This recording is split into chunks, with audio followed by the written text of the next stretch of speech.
Round 4 of the Rugby Championship is here. Springboks take on the All Blacks second test in South Africa, Cape Town Stadium. The last time the Springboks won in Cape Town was 2005. Freedom Cup is up for grabs. I know the All Blacks want to keep a hold of that one. The record is heavily in their favour in that regard, but Springboks are coming with everything they got in the second test. A couple of changes have been made. Both teams have been announced later in the week. Few injury concerns, but it's all, man, these teams are exciting. A few injury concerns for the All Blacks as well. They have to make a couple of force changes. With the Springboks, but we're going to run through it. And man, as always, let me know in the comments what you guys think. What do you think of both teams? What do you think is going to happen in this game? I would like to say it is on paper, it's a home game for the Springboks, but we know the supporters out in Cape Town for the All Blacks. So it's neck and I would say it's 50-50, if you can say so. The haka is going to be loud. They're going to be chanting for the All Blacks. There's a huge support or following for the All Blacks in Cape Town. It's going to be huge. As always, let me know in the comments what you guys think. Hit that subscribe while you're there. Let's get into it. So we'll start with the All Black side. And force changes is Caleb Clark injured, Ethan Blackadder injured.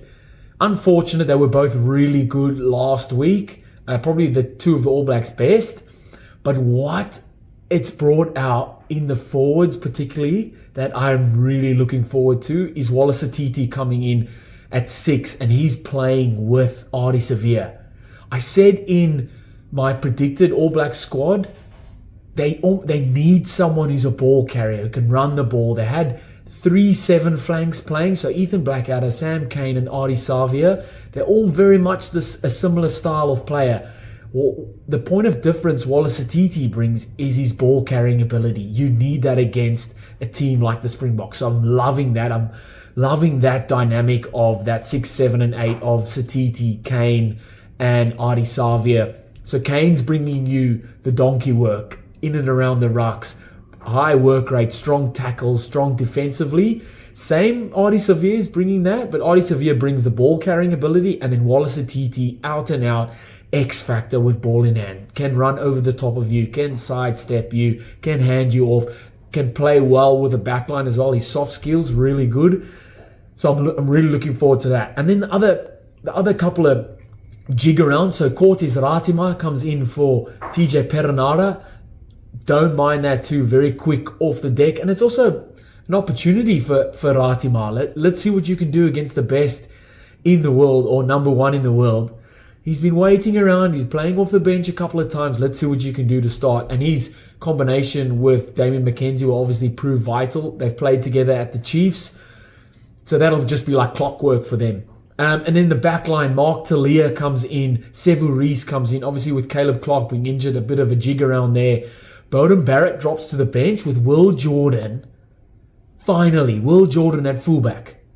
That's what we wanted. That's what everyone wanted. Even the All Blacks coaching staff said Will Jordan is a fullback that can play wing. He's been playing wing the whole time. Get him in his position. Fullback is his position. Let's see what he can do there. We know what he can do there, but let's see what he can do there now. After his long layoff with injuries, had a few games to warm up into it.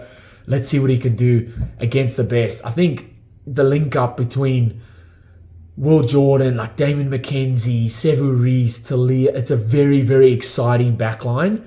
Let's hope. Well, not let's hope. The All Blacks show they can stick it to the Springbok side for that first 60-65 minutes. It's what they can kind of do at the back end. I do like the mix in on the bench. So they've got the 5-3 split. Obviously, so looking at the forwards, Omua, Tonga Fasi, Fletcher Newell, you know what they can do. Then Sam Darry, Luke Jacobson comes in. Obviously, Ethan Blackadder not available. Dalton Papali'i, I think, also injured. So Luke Jacobson comes in. You know what you're getting from him. But then the dynamic in the back, those 3 reserves in the back line, you can see why they've got it. So last week when they had Ratima, Anton Leonard-Brown and Talia, it didn't really make sense because Anton Leonard-Brown can cover wing and center. Talia was kind of like a what's he doing on the bench, where Beauden Barrett, Leonard-Brown, that's two totally different players. Barrett's covering your fullback and 10, where Anton Leonard-Brown is covering your wing and center, and then Perenara covers 9. Love that, and it's just how they can react in those last 15, 20 minutes is going to make or break them for this game, because it's going to be a hard-fought game again for that first 60, and All Blacks are going to bring it. South Africa's going to bring it. Oh, man, it's exciting. It's exciting. Jumping over to the Springboks side, and so forced changes. The only forced change has been Kurtley Arendse because of concussion. Siya Kolisi, I thought he broke his cheekbone. It looked like his cheekbone was broken, but he's playing. He's got the captain's armband. Eben Etzebeth comes straight into the starting lineup. There was questions last week around his fitness, but he ended up playing, and he's straight into the starting lineup. I also said that in my predicted side, if Eben Etzebeth is ready to go, you're playing him. So he comes in there and he's locking with Ruan Nortje, same front row. Then Peter Steph-Toy at 7. Oh, man. He can, like I said, he can play anywhere on the field. Get him in there. That's probably South Africa's starting loose trio of Siya Kolisi, Peter Steph-Toy, and Jasper Wiese. The three totally different players. They're bringing a different dynamic to their position or to the squad as well. And really, man, good. How good was Jasper Wiese last week? And Peter Steph-Toy, you know what he brings every week in, week out. It's 150 to 200% all the time, non-stop. And then Siya Kolisi, captain, fantastic, man. Loving that. I don't mind the changes that are made. So Grant Williams comes in at 9. He was fantastic when he came on the field last week. Really lifted the energy, and I'm excited to see what him and Pollard can do together. I thought they would keep Sasha at 10 just because of the confidence he's been playing with. Keep that confidence going. But again, rotations, I love it. He's on the bench, so he could probably get still a lot of minutes. Kanan Moody comes in. Lovely to see. You want that. I called it in the predicted side. I wanted Kanan Moody in there. He was brought into the squad 2 weeks ago. But then was released back to the Blue Bulls, but he's back in there. Because of Kurtley Arendse being out, he's come in, and exciting. We've seen what he does when he's given the opportunity for Springboks and against the All Blacks. We all saw what he did at Twickenham, so I can't wait for that. And then the bench, interesting. I'm also loving Villiers Leroux back in at fullback. Another test closer to that 100 test cap for Villiers Leroux. Gone for the 5-3 split with, oh man, that's scary. That's Kwagga Smith, Elrich Lowe to come on later in the game. And then that whole front row to change of Marks, Steenekamp and Vincent Koch. Then Jaden Hendrickse gets a run, and Lukhanyo Am as well gets a run. Very, very exciting. Both teams, very exciting.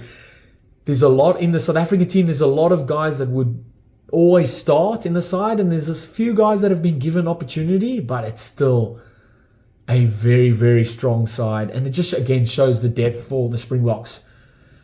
Where the game will be won or lost, similar to last week's points. The contact area, as always, man, the contact area is vital. Set piece, your rucks, so line outs, scrums, your rucks. Are you going to dominate? Are you going to look after your own ball? Are you going to dominate, secure your own ball? And are you going to put pressure on the opponents, on your opposition as well? I think for the biggest thing would be securing your own ball. Both teams can play. Both teams can score tries. Both teams can run the ball. Who can secure their own ball? But then on the flip side of that, who can disrupt the opposition's ball? And that's what I'm talking about, contact areas. I'm looking at someone like Wallace Atiti to bend the line back a bit more for the All Blacks, and that'll be up to South Africa to get up in his face and shut him down, because we know, if you followed the Super Rugby, very, very strong ball runner Wallace Atiti is, and he'll relish this opportunity to come up against the Springboks. In the back line, man, we know what... I thought they would have maybe changed the centers, but the center pair, they're both centers going up against each other again. I thought Jordie Barrett might have got the upper hand versus Damien de Allender last week. And that's going to be a good battle as well. But my other point was opportunities.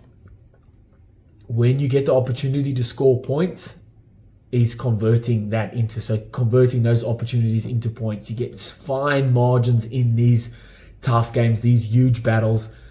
Are you going to convert those opportunities into points? Are you going to go for posts? Are you going to build scoreboard pressure? Or are you going to try to go for the try? And it's that juggling act again of you can kick to touch, but are you going to get the line out? Are you going to set the maul? Are you going to have your set play off the maul? Both teams would have done a lot of homework since the first test. All moves and different set plays you had in the first test, you won't be able to throw in the second test. All Blacks already read a lot of Springboks set plays with a Jordie Barrett interception. They read that Springboks play over and over again off the line out. We could potentially see a variation of that. So they might line up the same, but then run a variation of that because the All Blacks have read that play before, but let's change that up again. So I can see Russie playing a bit of chess, not checkers in that regard. It's going to be huge. I'm going Springboks. A little bit, only a teeny bit biased because I am a Springbok fan, but I'm loving this All Blacks team. Very, very exciting side. I love the changes that were made. Yes, some forced, but those forced changes sometimes open your eyes a bit, giving guys opportunity. They put their hands up and gun for it. So this is going to be huge. Let me know in the comments what you guys think. I'm going to go Springboks. I'm going to go Springboks by 3 in an absolute nail-biter. Even better than last week's game. Like I said, there's going to be a ton of All Black supporters there. Cape Town is All Blacks' second home. Oh, man. Let me know in the comments what you guys think. Who's winning this one? Do you like the teams? What changes would you make? What's your score prediction? Let me know in the comments, and I'll see you next time.